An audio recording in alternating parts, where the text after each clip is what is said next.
김문수 지지율 급상승. 한동훈이 살렸다. 보수의 선택은 상식. 대통령 선거가 가까워질수록 국민의 시선은 더욱 예리해지고 있습니다. 여론은 언제나 정직하게 말합니다. 특히 중도층과 무당층의 움직임은 대한민국 정치가 지금 어디로 가야 하는지를 향해 묵묵히 방향을 가리키고 있습니다. 그런 의미에서 최근 발표된 한국갤럽의 여론조사 결과는 주목할 만합니다. 이재명 더불어민주당 후보와 김문수 국민의힘 후보 간의 지지율 격차가 불과 9%포인트로 좁혀졌다는 소식은 단순한 숫자가 아니라 보수의 결집과 상식적 판단의 흐름을 보여주는 지표입니다.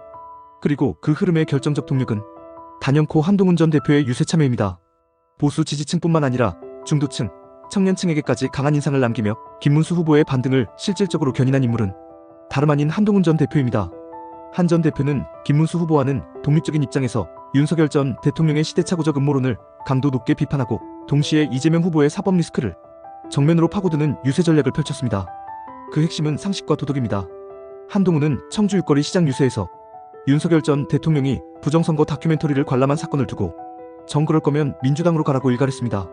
단순한 감정적 발언이 아닙니다. 이 발언은 중도 유권자들이 느끼는 정치 피로감과 불안함을 정확히 짚은 전략적 공략이었습니다. 대선 국면에서 가장 필요한 것은 확장성입니다. 한동훈은 중도층의 감성을 정확히 꿰뚫고 극단과 음모론에 휘둘리는 정치 세력과는 거리를 두는 태도를 김문수 후보에게 요구했습니다. 이러한 한 전 대표의 정치적 감각은 김문수 후보에게도 즉각적인 반향을 일으켰습니다. 김 후보는 부정선거 논란과의 단절을 암시하며 유세 태도를 수정하고 한 전 대표의 요구에 점진적으로 화답하는 행보를 보였습니다. 그리고 그 효과는 여론조사에서 곧바로 반영됐습니다. 이재명 후보와의 지지율 격차가 단 9%포인트로 줄어든 이유는 김문수 후보의 단독 행보 때문만이 아니라 한동훈 전 대표가 문제의 핵심을 정확히 겨냥하며 전략적으로 유권자들에게 다가갔기 때문입니다. 한동훈 전 대표는 이재명 후보를 향해서도 정확히 공략했습니다. 조국의 조기 사면을 기대한다는 신장식 발언은 범죄자 카르텔의 민낯이라며 이재명 캠프의 도덕적 파탄을 날카롭게 지적했습니다. 대선 후보가 대통령이 된 뒤 자신의 범죄 혐의를 무마하고 공범을 사면하겠다는 구조가 대한민국의 사법 시스템을 훼손하고 있다는 사실을 명확한 메시지로 국민에게 전달한 것입니다. 한동훈의 이 같은 전략은 단지 비판에 그치지 않습니다. 대안이 있습니다. 그는 김문수 후보에게 세 가지를 요청했습니다. 1. 계엄과 탄핵에 대한 국민적 사과. 2. 윤석열 부부와의 절연. 3. 극우 유튜버 등 비상식 세력과의 선긋기. 이 세 가지는 단순한 정치 공세가 아닌 중도 유권자가 요구하는 최소한의 상식입니다.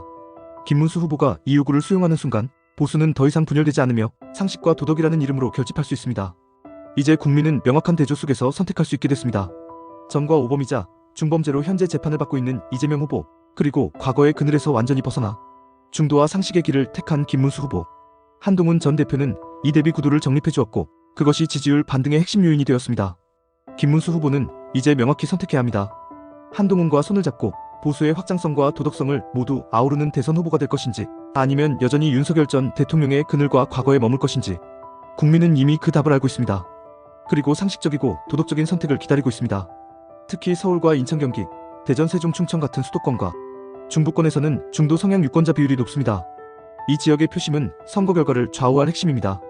현재 이재명 후보가 서울과 인천, 경기에서 각각 46%, 48%를 얻고 있는 상황은 단순히 민주당의 조직력 때문만은 아닙니다. 바로 덜 나쁜 선택이 작동하고 있는 것입니다.